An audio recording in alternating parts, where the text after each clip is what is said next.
हजरत Ayesha Siddiqa रदी अल्लाह ताला अन्हा फरमाती है, तफसीर रूहुल बयान में मौजूद है, कहती है एक दिन हुजूर अचानक मेरे साथ आराम फरमाते बिस्तर से उठे निकल गए। हमेशा नबी पाक अलैहिस्सलाम का तरीका मुबारक था, जब रात को तहज्जुद के लिए उठते तो कहते अबू बकर की बेटी हक तेरा है, वक़्त तेरा है, पर अगर तू इजाजत दे तो मैं अपने अल्लाह को राजी कर लूं। आज हुजूर ने पूछा ही नहीं, बिस्तर से उठे चले गए। कहते मैं उठी, मैंने दाएं बाएं देखा, महबूब नजर ना आए। हुजूर की तामद इस्तेमाल शुदा पड़ी थी, वो तामद मैंने उठा के ओढ़ ली और मैं निकल गई हुजूर को तलाश करने। कहती हैं जब मैं बाहर गई मस्जिद नबी शरीफ के साथ जन्नतुल बकी की जानिब, नबी पाक सजदे में थे। कहती है मैं गई, थोड़ी देर खड़ी हुई, हुजूर ने आहट सुनी तो पूछा तू कौन है? मैंने कहा मैं आयशा हूं। तो महबूब ने फरमाया ये आयशा कौन है? मैंने कहा या रसूलल्लाह मैं आपकी ज़ौजा। फरमाया ज़ौजा क्या होती है? या रसूलल्लाह मैं अबू बकर की बेटी। तो नबी पाक ने फरमाया ये अबू बकर कौन है? हजरत आयशा कहती है मेरा कलेजा फटने को आया, मैं वहां से परेशान हाल वापस आई। जब मैं गई थी तब भी हल्की हल्की बारिश थी, वापस लौटी तो फिर भी हल्के हल्के कतरे बारिश के गिर रहे थे। मैं आके हामती कामती बैठ गई, थोड़ी देर गुजरी तो नबी पाक तशरीफ ले आए। तो हुजूर सल्लल्लाहु ताला अलैहि वसल्लम ने मुझे परेशान देखा तो कहा आयशा क्या हुआ? कहा हुजूर आज वो हुआ है जो कभी नहीं हुआ। या रसूलल्लाह मैं परेशान हो गई। हुजूर अजीब बात है, मैं गई हूं, आपने पूछा कौन है तो मैंने कहा मैं आयशा। का आयशा कौन? आपकी ज़ौजा। फरमाया ज़ौजा कौन? अबू बकर की बेटी। का अबू बकर कौन? और फिर हुजूर मैं गई हूं तो मेरे कपड़े भीग गए, आप आए हैं तो कपड़े खुश्क हैं, समझ नहीं आई। तो लफ्ज सुनो हदीस के, नबी पाक ने फरमाया आयशा ली माल्लाह वक्तुन, मेरा अपने अल्लाह के साथ एक वक्त होता है। किसके साथ? आज मेरा दोस्तों के साथ वक्त है, आज मेरा घूमने का वक्त है, आज मेरा खुशगपियों का वक्त है, आज मेरा सियाहत का वक्त है, आज मेरा पिकनिक का वक्त है।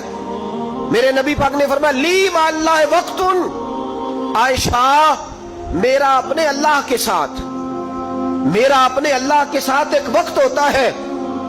उस वक्त ना वहां कोई फरिश्ता आ सकता है, ना कोई नबी और मुरसल आ सकता है। जब फरिश्ता और नबी नहीं आ सकते तो आयशा और अबू बकर कैसे आ सकते हैं? तो कहा या रसूलल्लाह फिर वहां होता कौन है? तो हुजूर फरमाने लगे एक मैं होता हूं, दूसरा मेरा रब होता है, तीसरा कोई मौजूद नहीं होता। उम्मत को दर्श दिया एक वक्त 24 घंटों में ऐसा लाया कर इसमें तो अपने रब को दुखड़े सुनाए, जिसमें तू दुआएं मांगे, जिसमें तू अर्ज और नियाज करे, जिसमें तू अपने गुनाहों की माफी चाहे।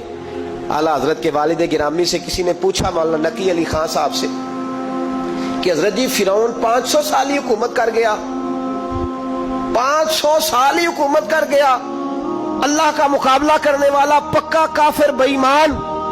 तो आप फरमाने लगे मुल्ला रूमी की वो किताब पढ़ो मसनवी, जिसमें उन्होंने लिखा है कि जब सारी दुनिया सो जाती थी तो फिरौन उठ के मुसल्ले पे बैठता था, कहता था या अल्लाह माफ कर दे, रब तो तू ही है, गुनहगार बड़ा हूं पर मेहरबानी कर। रोज माफिया मांगता था तो रब करीम की कुदरत ने मोहलत दी कि रोज तौबा करता है, चलो एक दिन सच्ची भी कारी जाए तो अच्छा है। अल्लाह ने मोहलत दी। और मेरे भाई अगर तू रोज रात मुसल्ले पे बैठे तो तुझे मोहलत मिले, अजाब ना आए। अगर तू अपने रब के साथ तन्हाई करे तो अल्लाह तुझे मोहलत दे, सजा ना दे। लेकिन हम ये वक्त निकालते ही नहीं, अल्लाह के साथ मैयत का हमारा मिजाज ही नहीं। तिरमिज़ी शरीफ में नबी पाक अलैहिस्सलाम ने फरमाया दुनियादारों को दुखड़े ना सुनाया कर, मालदारों के सामने रोने ना रोया कर, ये तुझे क्या दे सकते? तू उठ के जाएगा तो कहेंगे मेहनत करता नहीं, रोज मांगने आ जाता है। दुनियादारों को दुखड़े ना सुना, पर मैं दुख सुना तो अपने रब को सुना, अल्लाह वालों को सुना, अल्लाह के नबी को सुना। इससे मुराद ये सारे कहा दुखड़े अपने रब को सुना। अगर तो अपने रब को दुखड़े सुनाएगा तो थोड़ी देर जरूर होगी, लेकिन एक दिन ऐसा जरूर आएगा, मेरे मुस्तफा करीम फरमाते हैं रब तुझे दुनिया से बेनियाज करके माला माल फरमा देगा। धोखे का मिजाज ना बना, कैंची लेके ना घूम के कैसे जेब काट सकती, अल्लाह को दुखड़े सुना।